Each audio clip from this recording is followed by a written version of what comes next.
Hola queridos amigos, estamos muy contentos de poder compartir con ustedes este nuevo espacio que estamos probando. Quiero contarles que mi nombre es Nicole Fuentes, yo soy publicista y por tiempo diseñadora acá también en Nuevo Tiempo, trabajo en el departamento de comunicaciones y este es un ensayo. Tenemos una miniserie de 4 capítulos que estamos haciendo, ¿cierto? Aquí en el marco de Semana Santa, Marcas de Cristo. Y no estoy sola aquí, me encuentro con mi amigo Mario. Mario, preséntate tú mejor. Sí, hola, ¿cómo estás, Nicole? Bueno, sí, Mario Rebolledo es mi nombre. Soy pastor de la Iglesia Adventista aquí en la zona de Chillán, en Chile. Y contento de estar aquí en este, como dijiste, En esta prueba. Esta prueba.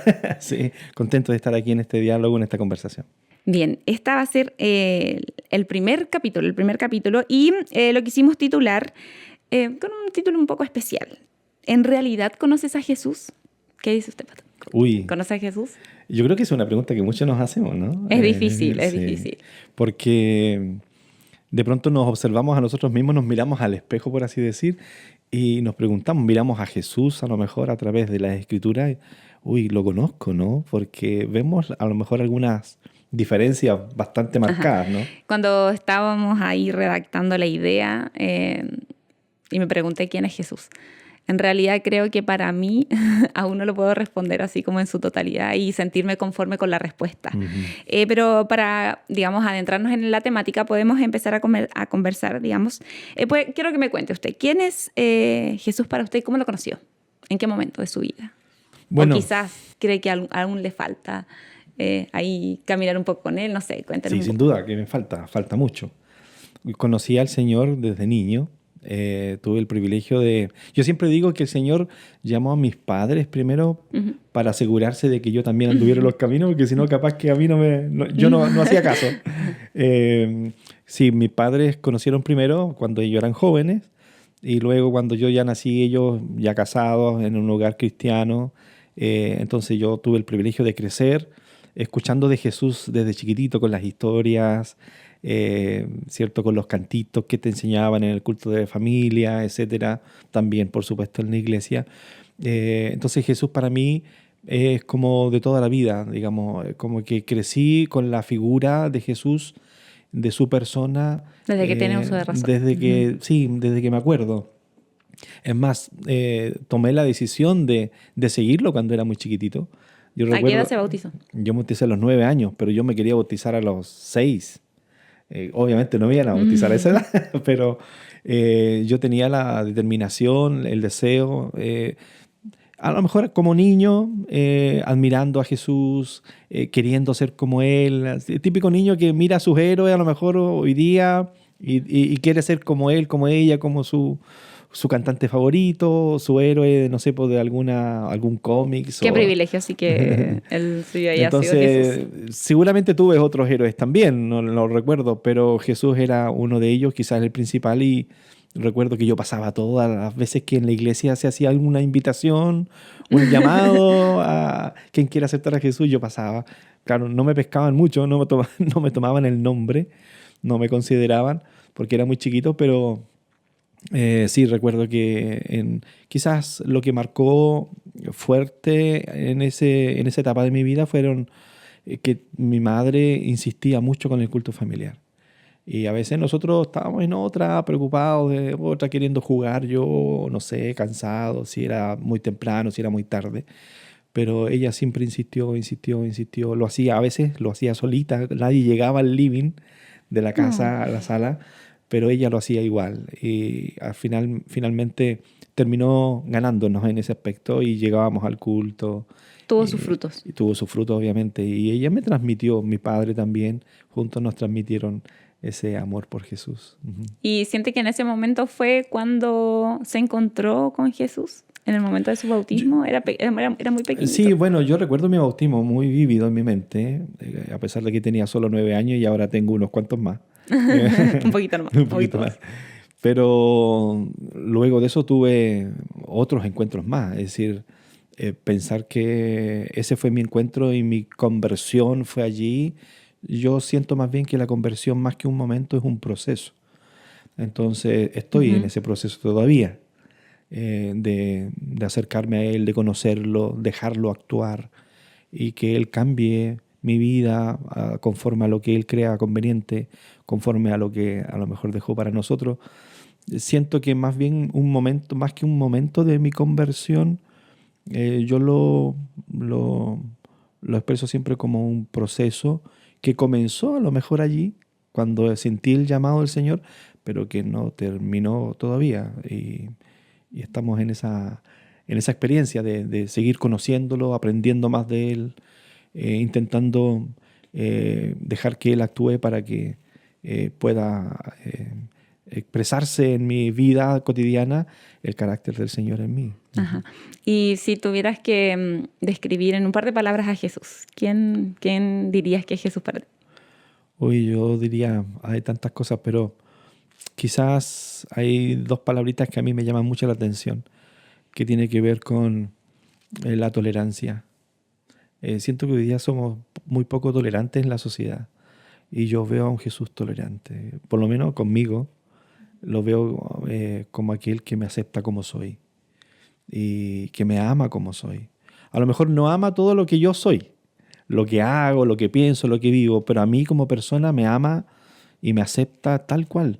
Tiene un plan para mí, pero no espera amarme esperando que yo cambie, sino que ya me amó y siento que puedo confiar completamente en él. ¿Has escuchado deseo de crear un ambiente entre amigos, un ambiente seguro donde Sí, alguien puede hablar me y parece muy familiar nadie eso. lo va a criticar? Bueno, siento que ese es mi amigo que crea ese ambiente seguro. Me puedo tener mis errores, pero él, más que criticarme, me va a enseñar, me va a guiar. Ujú. Para mí fue un poco distinta la forma de conocer al Señor. Yo no soy cristiana ni creyente de cuna, ni siquiera mi familia. Yo conocí al Señor cuando tenía como 21 años.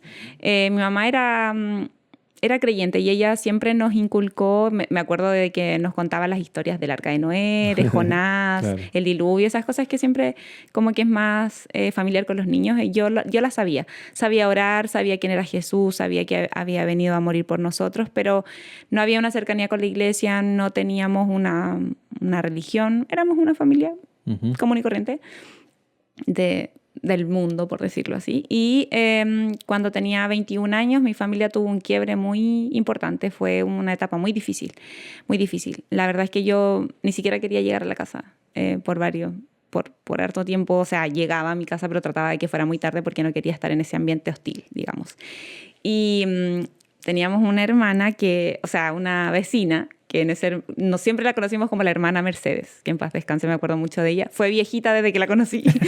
Y ella iba a la casa semanalmente y tocaba la puerta y mi mamá decía, dile que no estoy. Y yo salía, no, mi mamá fue a comprar, no está, no sé qué. Y sabíamos que era la hermana Mercedes, que ella venía a hablar de Dios. Era muy amiga de mi mamá, siempre ahí estuvo apoyándola, pero siempre tenía esa esperanza y tenía esa disposición de poder ser misionera en mi hogar.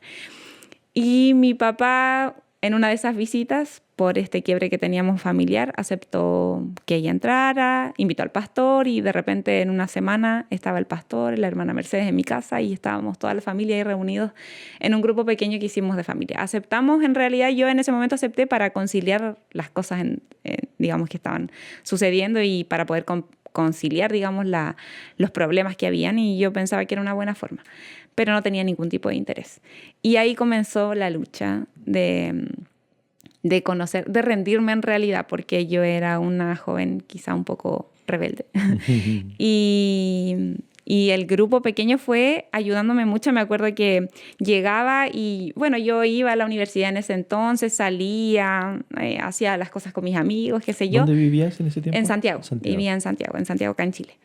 Y yo tenía mi vida y la hacía antes del grupo pequeño, llegaba al grupo y me sentía como mal, como indigna. Bueno, ahora en ese momento, ahora entiendo que era el Espíritu Santo que estaba trabajando en mí, pero en ese momento sentía, bueno, ¿qué me pasa? Estoy como rara, como que me sentía muy, muy extraña. Y siento que fue un momento muy lindo para mi familia porque no habíamos antes, en ningún otro momento, he encontrado un tiempo para reunirnos, juntarnos, conversar.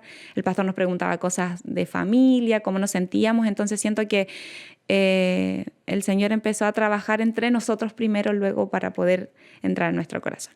Y ahí, solo luego, después de un año, que luché entre que, no, yo decía, no, pero yo, Señor, tengo que dejar esto, tengo que dejar de hacer esto, tengo que dejar de hacer esto, porque no entendía que el Señor, que yo tenía que permitir que Él obrara en mí antes de que yo querer cambiar, porque era muy difícil hacerlo por mí. Entonces, un año después, tomé la decisión de bautizarme, pero así como mencionas, para mí igual fue, bueno, ha sido un proceso largo en realidad, y yo creo que he ido avanzando, he ido madurando primero espiritualmente, digamos, bueno, como persona igual.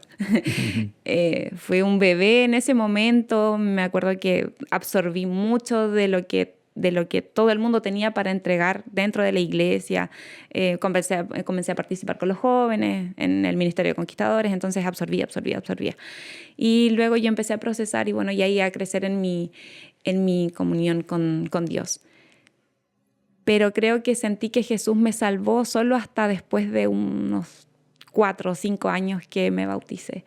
Y ahí siento que me encontré con un Jesús y yo me acuerdo perfecto, era una canción que decía que eres perdonada, eres libre, y cuando asimilé lo que decía la canción, entonces se me llenaron los ojos de lágrimas y dije, o sea, en realidad yo sí soy perdonada y en realidad sí soy libre.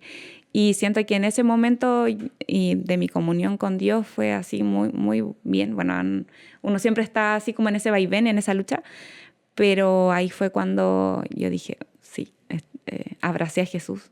Siento que me perdona, siento que me libera y ahí sentí como en realidad que Jesús me salvó en ese momento. Y bueno, así he sentido varias veces esa sensación de conversión, digamos. Es importante en ese proceso, gracias por compartir esa historia, ¿no? Porque yo creo que a mucha gente Estamos en confianza.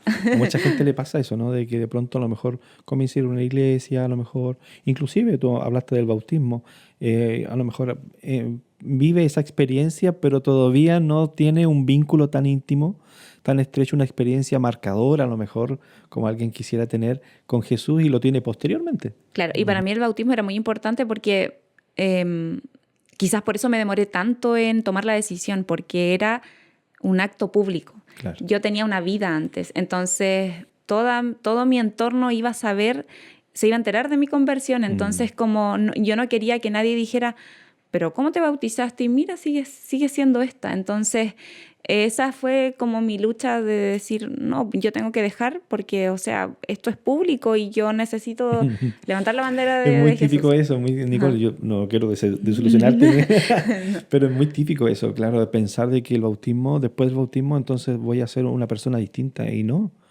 el bautismo no cambia a la gente. Lo que hace el bautismo es simplemente dar como un inicio a una experiencia. A mí me toca a veces acompañar a papitos que deciden con sus hijos que ellos van así como a mí me pasó cuando yo era niño, que ellos quieren entregar su vida a Jesús, inclusive con jóvenes o adultos. Y a veces hay que explicarles, hay que recordarles, mire, el bautismo, ustedes cuando suba del agua va a ser la misma persona de antes. Sí. La misma, con todas sus virtudes, con todos sus defectos, con lo que ya conoce y con lo que desconoce respecto del amor de Jesús. Pero lo importante es que usted toma una decisión de comenzar una caminata con el Señor. Esa caminata lo va a llevar a experiencias que usted todavía no conoce, no supo, pero es el inicio, no es que cambia o no. Me acuerdo del último bautismo, que estuvimos juntos ahí, sí. Que la persona le pidió, parece que lo dejara como más segundos bajo el agua, que quizás uno piensa así como, no sé si voy a orar o voy a pedir perdón por las cosas o qué sé yo. Quizás cuando uno se siente más malo espera estar más tiempo bajo el agua, no sé. Sí. Creo que eso fue un bonito bautismo ese, ¿no? Y bueno, cada quien tiene su experiencia con Dios, ¿no? Eso es lo interesante, porque tu experiencia no necesariamente va a ser la mía o la mía la tuya. Lo que yo puedo hacer con mi experiencia es compartírtela en cuanto a contártela, expresar qué es lo que he vivido. Pero sigue siendo mi experiencia, no es transferible. Tú tienes que tener la tuya, cada quien tiene que tener su propia experiencia y no podemos heredar eso. No, yo no heredé mi experiencia con Jesús de mis padres que conocieron antes que mí a Jesús. Yo he tenido que ir construyendo mi propia relación con Él. porque es muy personal eso. Ajá. Y de eso es un poco en lo que vamos a profundizar a continuación. Pero antes de eso queremos hablar un poco de algunos datos estadísticos de nuestro país en cuanto al cristianismo. Tomamos un estudio, ahí no recuerdo bien, creo que le tomé un pantallazo, voy a mencionar. Es una empresa de estudio de mercado que hizo una investigación y que arrojaron los resultados que el 59% de los chilenos se declara cristiano y un 29% no se identifica con ninguna religión. 3 de cada 5 chilenos se declaran como cristianos. Y eso nos convierte en el país latinoamericano con menor cantidad de adherentes a esta creencia. A pesar de que el porcentaje cuando lo leí me sorprendió porque creí que era mucho menos en realidad. El primer país de Latinoamérica es Perú, con el 76% de personas que se denominan cristianos. Y nosotros aquí lo vivimos muy en carne propia. Un saludito a nuestros amigos peruanos. Sí, ellos siempre decimos, o sea, los miramos así decimos, bueno, ¿cómo ellos lo hacen? Porque siempre en las campañas tienen un número muy alto de personas interesadas en estudiar la Biblia. Y bueno, en realidad entendemos que son distintos escenarios, somos países diferentes, tenemos distintas culturas y bueno, en nuestro país se da esto. Yo siento que los chilenos cada vez están más reticentes a recibir la palabra, el mensaje, no creen en nada. No sé, yo siento que vivimos en un país en donde el día a día nos consume y siquiera paramos para pensar. Quizás vivimos en un país con una forma de vida a lo mejor, no sé si privilegiada en relación a nuestro contexto, ¿no? La región, en el mundo, pero quizás eso también nos ha llevado a sentir que necesitamos menos también de la vida espiritual, de la religiosidad, si se quiere, o de Dios finalmente. Y eso a lo mejor hace que nuestras estadísticas en los porcentajes estemos más bajos que el resto de nuestros vecinos. Y eso es un desafío para nosotros los cristianos, ¿no? Es un desafío. Es como decir, qué rico, hay más pega. Desde la perspectiva de que tenemos que dar testimonio. Entonces hay más gente a quien dar testimonio. Y es más difícil hacerlo, ¿no? Tenemos que encontrar la forma de poder llegar a esas personas. Sí. Tiene mucha razón cuando menciona que quizás cuando no hay tanta en la necesidad, quizás hay más, se vuelve la persona más receptiva a recibir para poder llenarse de eso, quizás de ese vacío que se siente. ¿Cómo cree que sus amigos lo describirían? ¿A mí? Sí. Pues, no sé. Algunos han dicho. ¿Cuál es su mejor amigo? ¿Cómo se llama su mejor amigo? Daniel se llama, mi mejor amigo. Si me preguntan por mi mejor amiga, es Erma, a mi esposa. ¿Sí? ¿Qué diría su mejor amiga de usted? No sé, mejor no lo repito. Mala pregunta. Yo creo que, bueno, como ellos me han descrito en algún momento, por lo que he escuchado, me considero una persona alegre, solidario, me dicen que soy. Eso. Y dicen otras cosas que no me conviene decirlo, ¿no? Para mi imagen. Para mantener claro. Su imagen correcta. Pero yo creo que por ahí va, ¿no? Una persona... Y yo también me siento una persona alegre. La verdad que alegre. Yo lo converso a veces con mi familia y digo, la alegría o la felicidad es... No sé si será así, no soy un experto en ese tema, pero yo lo considero como una decisión. Yo decido cuál es mi actitud frente a la vida. Y yo decidí ser alegre. Yo ando, bueno, para quienes me conocen, igual intento, a veces yo me he propuesto, yo salgo a la calle y sé que voy a ir a oficinas comerciales, voy a ir a entrevistarme con alguna persona que no conozco, voy a entrar a un negocio, voy a entrar al correo, no sé, y me propongo a ver a cuántas personas hoy día voy a hacer sonreír. Así, tal cual. Qué bueno. Y me va bien en eso. Si fuera una profesión, yo creo que sería exitoso. Pero me considero una persona alegre. Tengo motivos para hacerlo.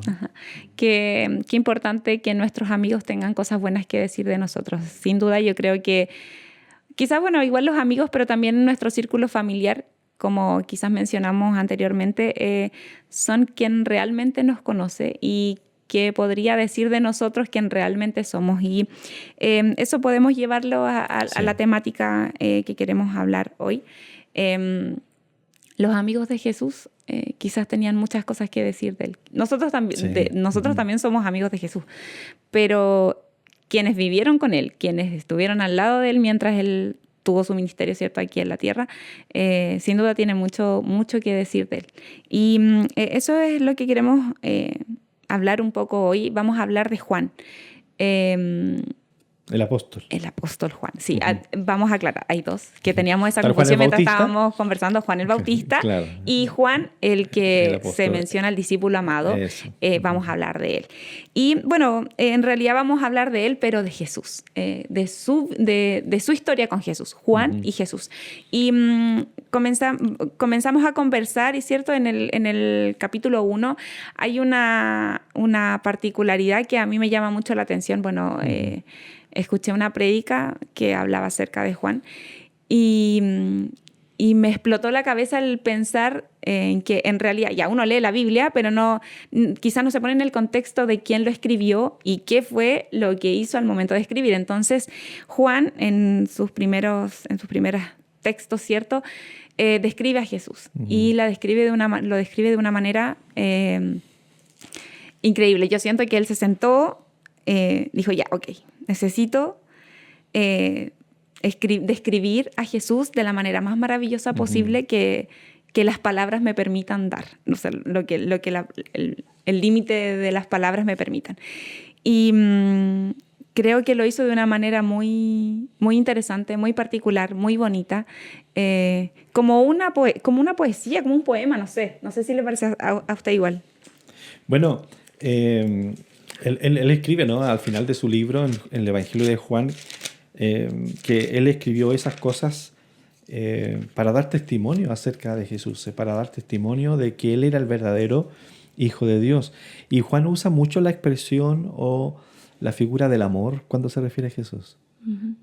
Vamos a encontrar en su Evangelio reiteradas ocasiones que él usa esa expresión, usa el concepto del amor como muy frecuente, muy repetida a veces cuando él se refiere a Cristo. Quizás porque por su propia experiencia, ¿no? Él era el menor de los apóstoles, de los 12, era el más jovencito, pero también era un poco de carácter rebelde, un poco brusco, fuerte. Junto a su hermano Jacobo eran conocidos como los hijos del trueno. Así los apodó el Señor, aparentemente, o eran conocidos así. Cuando uno piensa en hijos del trueno, dice, bueno, pues soy no gente, tiene mucha relación con el gente de amor. carácter, gente fuerte, a lo mejor golpeadora con sus palabras, impulsivos quizás. Nosotros siempre hablamos de Pedro como un hombre Como impulsivo, porque quizás lo era. Pero Juan y Jacobo eran conocidos como hijos del trueno, es decir, gente que quería inclusive castigar, eran de los que querían pasar a llevar a los demás. Hay un incidente en los evangelios donde se muestra a la madre de ellos hablando con Jesús para solicitarle que cuando él esté en su reino, en su trono, ponga a uno de sus hijos a la derecha y el otro a la izquierda. Y eso no fue ocurrencia de la mamá, probablemente, no sé. Pero claro, ellos venían con esa cultura y Juan era de un carácter así. Pero termina siendo un evangelio o escribiendo un evangelio y luego algunas cartas más adelante, primera de Juan, segunda de Juan, etcétera, donde habla mucho del amor. Y pareciera que hubo un cambio grande en Juan.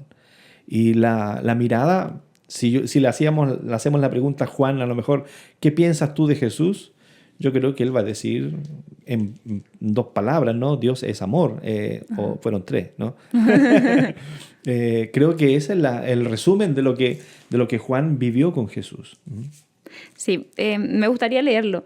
Esto está en Juan, primera de Juan, San Juan 1, versículo 1. En el principio existía el Verbo, y el Verbo estaba con Dios, y el Verbo era Dios. Desde el principio estaba con Dios. Todas las cosas fueron hechas por Él. Nada de cuanto existe fue hecho sin Él. En Él estaba la vida, y esa vida era la luz de los hombres. La luz resplandece en las tinieblas, y las tinieblas no la extinguieron. Siento que trató de poner todo lo que pudo en esas poquitas palabras, pero me causa mucha ternura el hecho de ver que trató de describir con palabras lo maravilloso que para él era Jesús. Bueno, Juan, a diferencia de los otros 3 evangelios, Nicole, nosotros conocemos que hay 4 evangelios, ¿no? Mateo, Marcos, Lucas, Juan. Que algunos dicen que después se hicieron apóstoles, porque se fueron en el índice dice que, o sea, se hicieron romanos. ¿Por qué? Esta es una broma, hermano. Dice que en el índice dice Mateo, Marcos, Lucas, Juan, hechos romanos. Ya. Plop, ya. Un comercial. Un comercial. Pero los otros 3 evangelios hacen como una sinopsis, por eso se llaman evangelios sinópticos. Mateo, Marcos, Lucas. Es decir, ellos quieren describir gran parte de lo que Cristo hizo, pero en relatos cortitos. Así como pequeñas cápsulas de cada instancia, ojalá, de lo que Jesús hacía, de los encuentros que tenía, etc. Juan es más selectivo. Juan escoge algunas historias y se explaya un poquito más en ellas porque él no quiere hacer una sinopsis, un relato general, un resumen del ministerio, sino más bien hace una defensa. Por eso se llama el evangelio apologético. Es decir, él hace una defensa de Cristo y de su divinidad. Lo que él quiere hacer es presentar a Jesús como Dios. Y por eso que comienzan los textos que tú leíste. En el principio era el verbo y el verbo era con Dios y el verbo era Dios. Él enseguida, no, sin preámbulo, sin mayor excusa ni en ninguna introducción. Como una divinidad. Enseguida comienza diciendo, del cual yo voy a hablar en este evangelio, es de un Jesús, un Cristo que es Dios plenamente. Y eso... ¿Cómo llega Juan a esa convicción? Es interesante porque tiene su propia experiencia ahí, ¿no? Mencionábamos al principio que Juan, el discípulo amado, buscábamos ahí dentro de lo que leímos, que en ninguna otra parte de la Biblia parece que Juan es el discípulo amado y él escribió el libro de Juan, entonces sí. Él mismo se autodenomina el discípulo amado. Pero eso igual nos dice mucho, o sea... Quizás yo no diría que yo soy Nicole, la discípula amada. Yo no diría eso. Yo soy la discípula porfiada, la rebelde. La oveja negra. Claro, la oveja negra. Diría otras cosas. Claro. Pero me imagino perdón, que después de vivir todos estos momentos con Jesús, él fue transformado y... Él sí tiene la autoridad para poder reconocerse como el discípulo amado y luego de ver, bueno, como mencionábamos antes en el libro de Apocalipsis, que escribe estas cartas con amor al resto de las iglesias, yo creo que sí él se sentía con la particularidad de ser llamado el discípulo amado y así que, o sea, todos lo reconocen. Es que mira, esto yo lo veo lo entiendo como le pasa a los hijos, ¿no? A los hijos con sus padres. Algunos dicen, no, yo soy el hijo regalón. Sí. Pero no necesariamente es regalón porque el que mejor se porta, es el más responsable, el que se preocupa más por los papás, el más obediente, sino él dice, yo soy el regalón porque siente más amor. Y probablemente siente más amor porque justamente es el más rebelde. A lo mejor es la oveja negra, el hijo más porfiado, el que les hace salir las canas verdes, decimos nosotros, a los papás porque su porfía, ¿cierto?, hace sufrir a los papás, pero recibe tanto amor por causa de eso, que él dice, se llega a sentir, yo soy el regalón, porque a mí me perdonan todo. A mí me aceptan como soy. Y quizás eso fue un poco la parte de la experiencia de Juan. Cuando él dice, yo soy el discípulo que Jesús amaba, es porque probablemente él llegó a reconocer su carácter duro, impulsivo. Era de los que él esperaba que el Señor, con un gesto de su mano, con una orden de su voz, destruyera a sus enemigos. Era así de impulsivo. Y entonces la respuesta que recibía de Cristo era otra. Él veía que el Señor amaba a la gente, las respetaba, las aceptaba como era, y él experimentó ese mismo amor. Entonces yo creo que Juan llega a autodefinirse como el discípulo amado porque simplemente fue objeto del amor de Cristo y ese amor lo cautivó. Ese amor, aunque Jesús lo haya amado y ame a todas las personas por igual, él sintió en su propia experiencia que, oye, este amor tan grande, esta aceptación tan maravillosa, no, yo no creo que haya alguien que sea más amado que yo.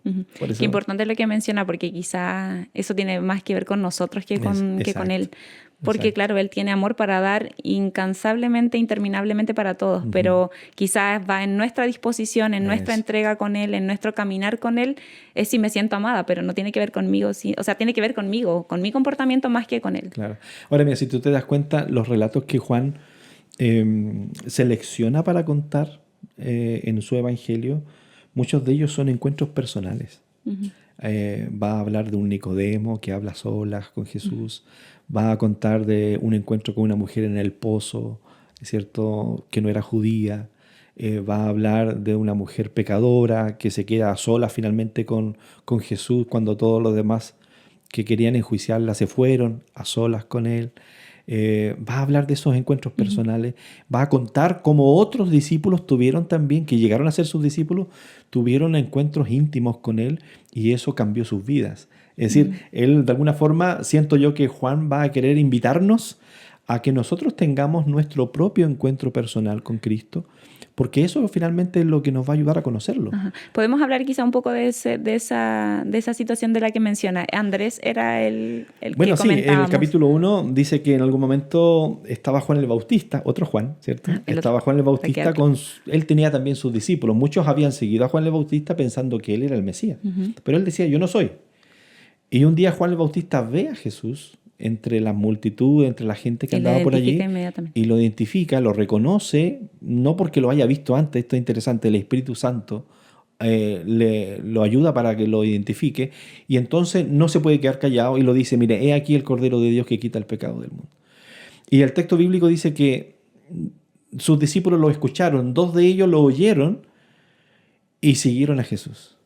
Y el incidente termina, para resumir, no contar todo el incidente, se acercan a Jesús, Jesús les habla, ¿qué buscáis?, le preguntan, y esta pregunta en realidad es extraordinaria porque es un Jesús presentándose ante ellos, buscándolo, tomando la iniciativa, ¿en qué te puedo servir? Sabían que había necesidad, ¿en qué te ayudo? ¿Qué buscas? Yo sé que estás buscando algo.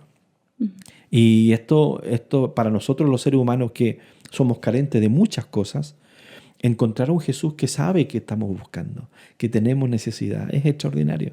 Y ellos le dicen, ¿dónde moras? ¿Dónde vives? Porque a lo mejor estaban pensando, Juan el Bautista nos dijo que tú eres el Mesías, pero hay otros que también se presentaron como el Mesías y no lo eran, entonces no queremos ser engañados. ¿Dónde vives? ¿Dónde moras? Y el relato dice que Jesús les dijo, vengan y vean. Y dice, fueron a la casa de Jesús. Y se quedaron con él esa noche. Si nuestros amigos que nos están escuchando buscaran en la Biblia qué es lo que la Biblia dice respecto a qué hicieron esa noche, nos vamos a llevar la sorpresa que la Biblia no registra. Juan no mencionó nada de lo que pasó esa noche. Si comieron, si hablaron, si vieron series. No creo. ¿Cierto? Chosen, algo así. No, ¿qué hicieron? ¿Qué pasó? Si durmieron, si conversaron, lo llenaron de preguntas, o Jesús habló. No sé, si Jesús les cocinó. No sabemos lo que pasó. Quizás porque lo que tiene que ver con Cristo, cuando nos acercamos a Él, eso es muy personal. Lo que se vive en la intimidad con Jesús, probablemente queda allí en la intimidad con Jesús. Y lo que resulta de eso es la convicción de que estuve con Jesús. Y al día siguiente dice que Andrés salió corriendo, encontró a su hermano Simón, y ya sin duda alguna en su mente y corazón le dice, hemos hallado al Mesías. En la tarde anterior había dudas. A la mañana siguiente hemos hallado al Mesías, no hay dudas. ¿Qué pasó esa noche? ¿Qué pasó en esa intimidad? Siento que nosotros necesitamos animarnos a tener momentos de intimidad. A veces abrumados o escondidos detrás de grupos de personas, nos escondemos detrás de una familia, de amigos, de una congregación, ¿por qué no? Y nos animamos a tener nuestros momentos espirituales, a lo mejor participas en un culto, etc. Pero tu momento de intimidad a solas con Él, quizás eso lo estamos descuidando. Y para llegar a conocer a Jesús es necesario tener el valor de tomar la decisión de apartarme de todo lo demás y concentrarme para estar en un momento solas con Él. Y Juan cuenta esa experiencia en su evangelio. Y es el único que lo cuenta, a propósito. Los otros evangelios tampoco cuentan esta experiencia de Andrés y Jesús esa noche. Lo que indica que para Juan los momentos a solas con Jesús eran Son la clave. eran fundamentales. Son la clave. Y quizás eso podríamos dejarlo como invitación para aquellos que nos están escuchando, que nos están viendo. Ese encuentro íntimo con Jesús es el que necesitamos para conocer quién es realmente Jesús. No, como bien mencionaba, no nos sirve, o sea, sí, quizás sirve, sí sirve, ir a la iglesia, Sí, pues, escuchar sin una duda. prédica, no sé, una conversación quizá entre amigos que hable de Jesús, sí, nos sirve, nos suma, pero no es suficiente, no es suficiente. Quizá haciendo así como la asimilación. No puedo comer de las migas, no puedo vivir de las migas. Quizás voy a morir de hambre en algún momento de desnutrición, qué sé yo. Necesito comer el pan completo para yo poder nutrirme. Yo siempre le digo a mis amigos, le digo a las iglesias donde yo participo, le digo eso, le digo, no podemos nosotros, en primer lugar, conformarnos con un alimento bueno y contundente, rico, una vez a la semana, pensando en que voy a la iglesia a lo mejor un día de culto principal a la semana. Si queremos estar firmes y crecer y tenemos que comer todos los días. En lo físico lo hacemos así. Y no comemos una vez al día, probablemente comemos dos o tres, y algunos más inclusive. Pero en lo espiritual también.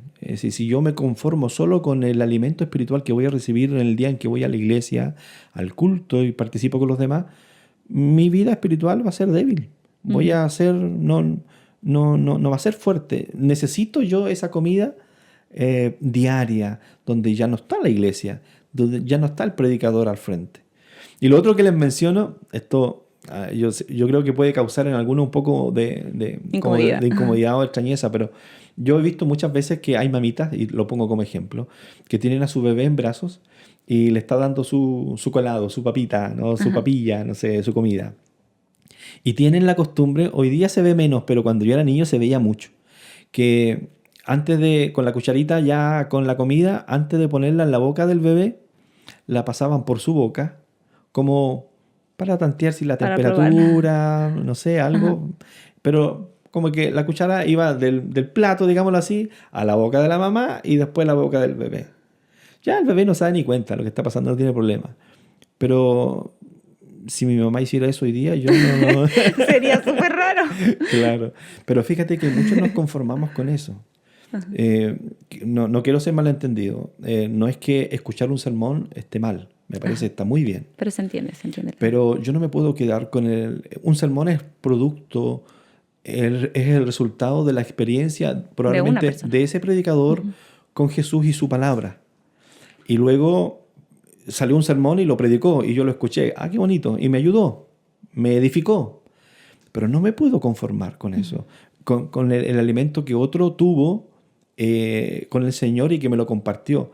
Yo tengo que buscar mi propio alimento. Qué importante es eso. Yo tengo que ir directamente solito, ¿no? Qué importante es eso porque recuerdo en varias ocasiones que versículos, bueno, hemos tenido grupos pequeños, ¿cierto? Y tenemos hay un grupo pequeño que tenemos un estilo particular de hacerlo. Leemos y cada uno dice su interpretación de acuerdo a lo que... Y es muy increíble que desde del mismo versículo cada uno tiene su propia enseñanza, su propia análisis, su propia aplicación, y es porque seguramente cada uno vive algo distinto y es cuando ahí me hace sentido lo que dicen que la palabra de Dios es viva. Claro. Entonces, claro, porque es viva en mí y para ti es otro contexto. Entonces, quizá tu aplicación y tu interpretación es distinta. O sea, obviamente vamos a entender que no vamos a cambiar las cosas de contexto, ni la doctrina, ni nada de eso, sino que de lo que yo necesito extraer para mi vida. Exacto, claro, mi experiencia. Claro. Y eso es importante, siento, y eso quizás hace la diferencia. Mi historia con Jesús, mi historia con Dios, eso es lo que debemos buscar, eso es lo que debemos encontrar. mi caminar diario. Yo busco a Dios cada día y obvio, voy a la iglesia, escucho al predicador y recibo lo que Él tiene para darme, pero yo no me puedo quedar con eso. Igual no estoy diciendo que lo que se predique está errado, pero quizás a veces, como usted menciona, hay interpretaciones y quizás yo puedo escuchar quizás alguna prédica a través de YouTube que quizás no es de la misma denominación y yo tendría que quizás ir y analizar, no creer exactamente todo lo que se me dice. Igual nosotros tenemos que tener esa responsabilidad como cristianos, digamos. Voy y busco y veo qué Dios tiene para decirme a mí. Hay una promesa maravillosa donde nosotros podemos tener la seguridad de que si cualquier persona que tiene un deseo sincero, genuino de encontrarse con Dios y abre las Escrituras y la estudia y comienza a familiarizarse con este libro santo, Dios le va a dar sabiduría y Dios le va a dar entendimiento. El mismo Espíritu Santo que inspiró al escritor, en este caso el Evangelio de Juan, por ejemplo, ¿no? El mismo Espíritu Santo, Dios está dispuesto para darnos a nosotros entendimiento de lo que Él inspiró, de lo que se escribió acá. Él nos puede dar esa comprensión. Entonces, el creer que, no, si no escucho al YouTube, al pastor X, o no voy al culto para escuchar un sermón en la casa, y probablemente habrá muchas experiencias, ojalá no hubieran tantas esas experiencias tristes, ¿no? Que abren la Biblia y no saben qué hacer con la Biblia porque se acostumbraron a que alguien les dé el alimento, ¿no? Claro. Igual no queremos, o sea, que quede como que quizás está mal eso. O sea, sí sirve, pero es necesario mi encuentro personal con Dios, mi estudio personal con Dios. Y cuando esperamos que Dios nos hable, necesitamos abrir su palabra para que nos diga lo que tiene para decirnos. No podemos esperar que nos hable así sin siquiera estar cerca de Él, sin siquiera dedicarle un poco de tiempo. Lo decimos así muy fácil, pero quizás en la práctica se hace complicado. Como mencionaba, creo que nuestra cultura está sumergida en un acelerador máximo, que no hay momento para poner stop y para bajarse de la bicicleta, y que creo que eso, yo creo que el tiempo es una muy buena estrategia del enemigo. No quiero culparlo, porque creo que nosotros somos los culpables de eso, pero es una buena estrategia para mantenernos... No puedo porque tengo que trabajar. Ay, estoy cansada ya, 5 minutos. Ay, me voy a levantar ya corriendo. En la puerta oro y salgo. Claro. No es necesario. O sea, es necesario poder apartar un tiempo y dedicarlo a Dios. Pero ¿cómo, quizás para los que nos están viendo, escuchando, qué podemos decirles para que pueda ser más fácil, o algún tips? ¿Hay alguna clave, alguna receta, algo que podamos dejar para que pueda ser fácil ese encuentro diario? Sí, bueno, yo escribí un libro. No, mentira. Queriendo hacer un manual aquí ahora. Es típico nuestro eso, ¿no? De que esto se hace así, ¿no? Si es personal, entonces... puede ser muy diferente mi experiencia como la tuya, ¿no? Pero algunas cosas que pueden ayudar es que, como tú decías, el tema del tiempo es fundamental. Yo siento que nosotros no tenemos tiempo para Dios a menos que estemos dispuestos a sacar cosas de nuestra vida. Porque si analizamos, tenemos nuestras 24 horas del día ocupadas con cosas de trabajo, cosas personales, 28, cosas de familia, 30, cosas de ocio. Cosas de ocio, pero estoy haciendo algo. A lo mejor estoy mirando algo en la tele, anoche estaba mirando a lo mejor un partido, etc. Pero estoy haciendo algo. Que fue mal. Positivo, negativo, bueno o malo, pero estoy ocupado. Bueno, para darle tiempo a Dios yo necesito ser capaz de sacar algunas de esas cosas, quitarle tiempo a algunas de esas cosas o eliminar aquellas cosas de mi vida para que Dios tenga tiempo. Eso ya es una decisión. Lo que hablábamos de desconectar para conectar. Y cuando voy a tener mi experiencia personal, en mi culto personal, yo acostumbro por lo menos en lo que yo he aprendido y me ha resultado bastante bonito, es que es como que yo me voy a sentar con alguien a conversar y primero como que hago una pausa, respiro, trato de desconectarme. No voy a la Biblia, por ejemplo, o a mis momentos de oración teniendo al frente un televisor encendido, la música escuchando, o escogí un momento cuando yo sé que a mi alrededor, si estoy en mi casa, por ejemplo, en mi trabajo, en mi oficina, donde yo sé que entran y salen constantemente otras personas, es concentración. Primero, concentración. Busca un momento, yo diría primero, busca un momento y busca un lugar donde, aunque sean 5 minutitos, aunque sean 10 minutitos, pero donde tú sabes que vas a poder estar concentrado para mirar a los ojos con la persona que vas a hablar.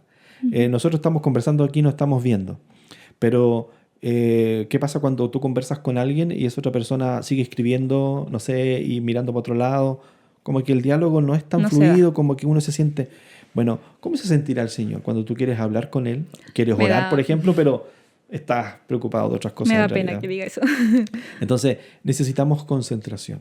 Mm. Primero tenemos el tiempo, estamos dispuestos.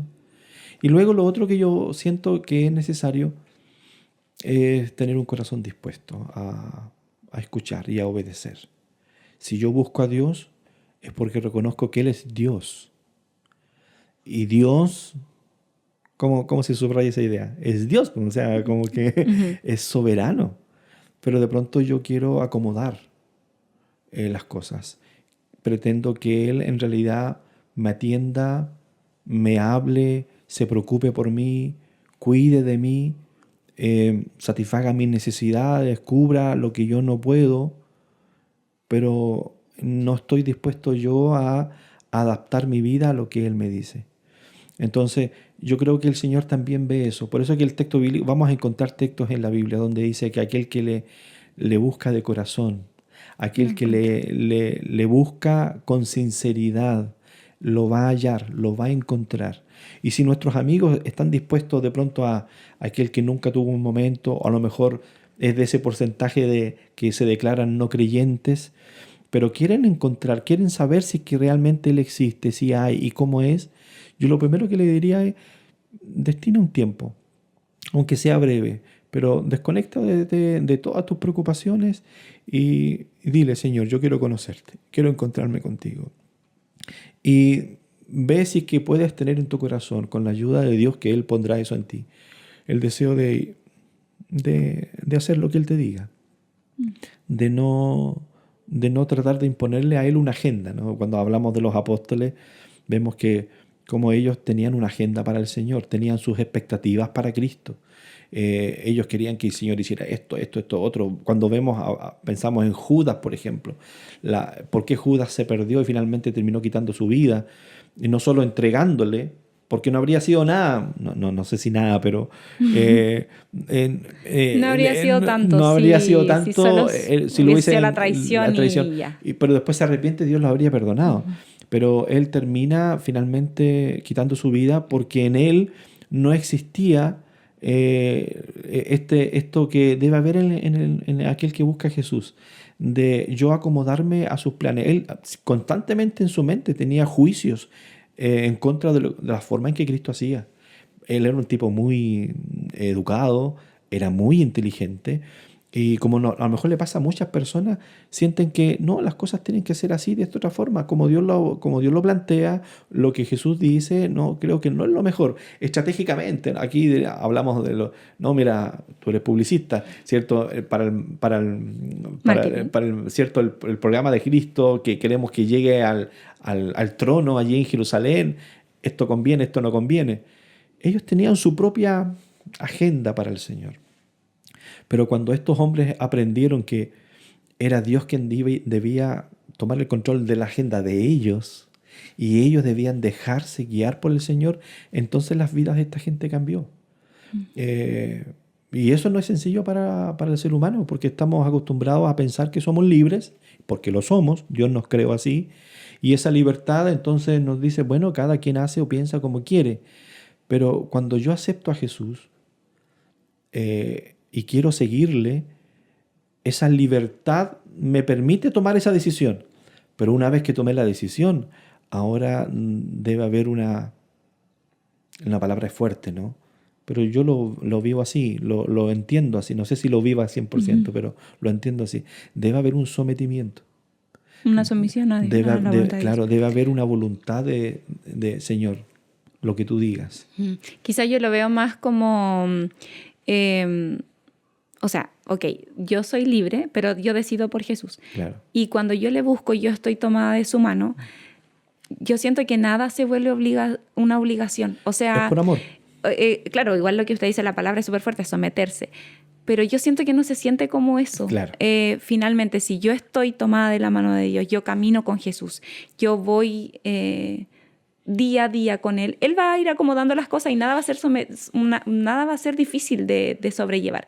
Pero yo sí creo que tiene que estar esa disposición del corazón, Claro. de entregarlo 100% a Jesús. Exacto. Yo siento que Él hace todo, o sea, Dios creó el plan de salvación, envió a Jesús, tenemos al Espíritu Santo. Nosotros no tenemos que hacer nada, o sea, solo aceptar y estar dispuestos a pasar tiempo con Jesús, porque eso yo creo que sí es algo que nosotros tenemos que...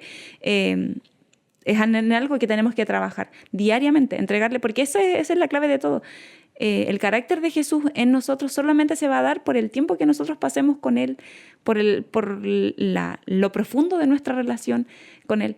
Entonces, creo que es necesario. Y bueno, podemos decir tiempo para un tiempo, por pequeñito que sea, para dedicarle al Señor, desconectarse para conectar con Dios y un corazón dispuesto. Sí. Y también yo quería agregar una tercera cosa que a mí me ha servido mucho. Sí. Yo soy muy visual, entonces quiero mostrar mi Biblia porque está yo soy muy visual, entonces yo tengo libros, o sea, cuadernos, son cuadernos X, tengo muchos lápices de colores y eso, entonces yo leo un texto y creo que también me ha servido mucho, bueno, principalmente orar para que el Señor guíe el culto, ¿cierto? Y lo que voy a extraer de él.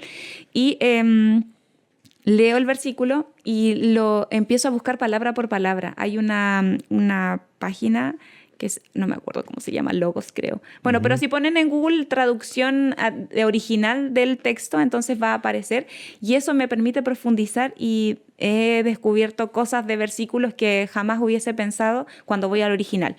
Y entonces lo que hago es, no sé, recalco la idea central y la pongo en letra bonita, pinto, hago un dibujo y escribo mi oración ahí en mi devocional. Tengo como 3 cuadernos ya y... Bueno, ahora último no lo he hecho tanto, pero siento que me sirve mucho porque... Y después, cuando estoy así como en tiempos de media checa con Dios, voy y leo y me emociono hasta las lágrimas de ver qué es lo que Dios trajo a mi vida anteriormente. Entonces creo que quizás si hay alguien que le pueda servir, igual puede apoyar, hacer ese apoyo visual. O quizás alguien que sea más auditivo, puede tener momentos de alabanza, de adoración. Yo creo que el Señor nos guía, tenemos que dar ese primer paso para que Él nos lleve a tener ese encuentro con Él de la manera en que a nosotros nos guste. Yo creo, Nicole, que tú eres una mujer enamorada. Pues. Porque fíjate, cuando nosotros estamos enamorados de otra persona, digamos aquí entre los seres humanos, se suele escribir el diario de vida, ¿te acuerdas? No sé si se usará hoy día el diario de vida, pero hay mucha gente, no creo. Pero hay mucha gente que lo tuvo. Y cada experiencia del día, ¿cierto? Contaba, hoy día me miró, hoy día hablábamos por teléfono, hoy día, etcétera, salimos a caminar juntos. Y llevan como una bitácora de su experiencia con, no solo de su propia vida, sino con una persona que amaba, ¿no? Bueno, lo que tú haces es un poco eso, ¿no? Tú estás escribiendo tu experiencia con Jesús. En ese diálogo que tienes entre tu corazón, la Biblia, la oración, etcétera, se hace una mezcla interesante, ¿no? Ahí como compartimos con Jesús. Y Juan, volviendo a Juan, ¿no? Juan va a contarnos muchas experiencias de él y de otros de que pasaron tiempo. Estuvieron dispuestos a quedarse allí donde estaba Jesús y estuvieron a solas con Jesús. Y eso es clave. Yo quiero insistir en esa idea, subrayar, porque creo que de ahí parte no solo mi experiencia con Cristo un día en mi vida, sino que ojalá el día a día, cada día, un tiempo a solas con Jesús. Y ese día es distinto, porque lo viví, lo comencé, o tuve un momento. Si alguien no lo puede hacer en la mañana, lo tendrá al mediodía, lo tendrá en la tarde, en la noche, antes de dormir, no sé. Pero que no pase un día sin estar a solas con Jesús, creo que uno de las metas que podemos tener, de los desafíos que podemos tener. Yo una vez escuché la entrevista a un predicador muy conocido, muy querido por nosotros acá en Sudamérica, Pastor Alejandro Bullón, en un video que se hizo, se le entrevistó, creo que fue en Nuevo Tiempo. Sí, fuimos nosotros, o sea, no, nuestro equipo. Y se le preguntó a él cuál es una de sus grandes tentaciones que como ser humano tiene. Y él respondió así, dijo, mi más grande tentación es comenzar el día sin ir a la presencia de Dios. y vivir comenzar el día de forma independiente de Dios. A mí me identificó mucho, porque yo lucho con eso.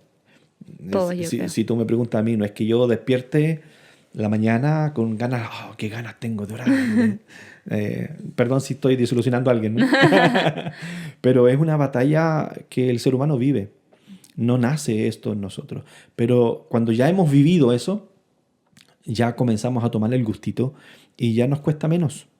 Ya, además de formar hábitos que son sanos, nos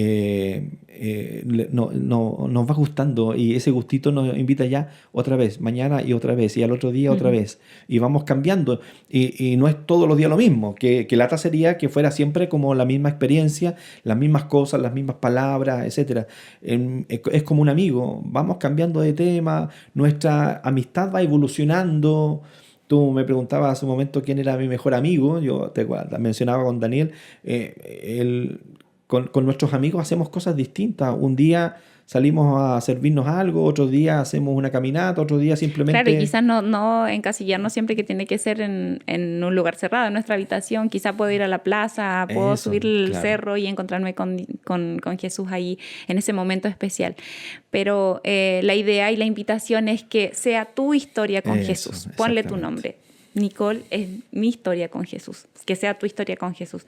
Y hemos llegado al fin. ¿En serio? Se acabó. No puede ser. Sí.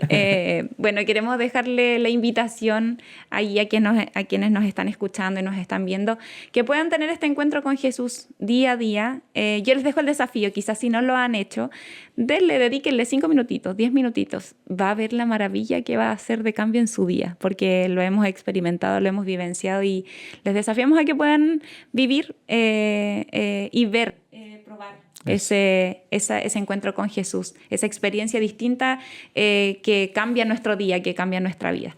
Y queremos invitarlos para el siguiente capítulo, que está muy interesante, ya lo conversamos allí, y también vamos a seguir obviamente hablando de nuestro Salvador, de quien vino a este mundo a dar la vida por nosotros para darnos libertad, para darnos sanidad, en esta serie que se llama Marcas de Cristo, aquí en Semana Santa. Así que nos despedimos, Pastor. Muchas gracias, Mario. Muchas gracias por acompañarnos, y nos encontramos en el siguiente capítulo. ¿Nos Perfecto. va a acompañar, cierto? Sí. Encantado. Si me invitan, ahí estoy. Ya, perfecto. Entonces nos vemos en el siguiente capítulo. Que estén bien. Nos vemos. Adiós.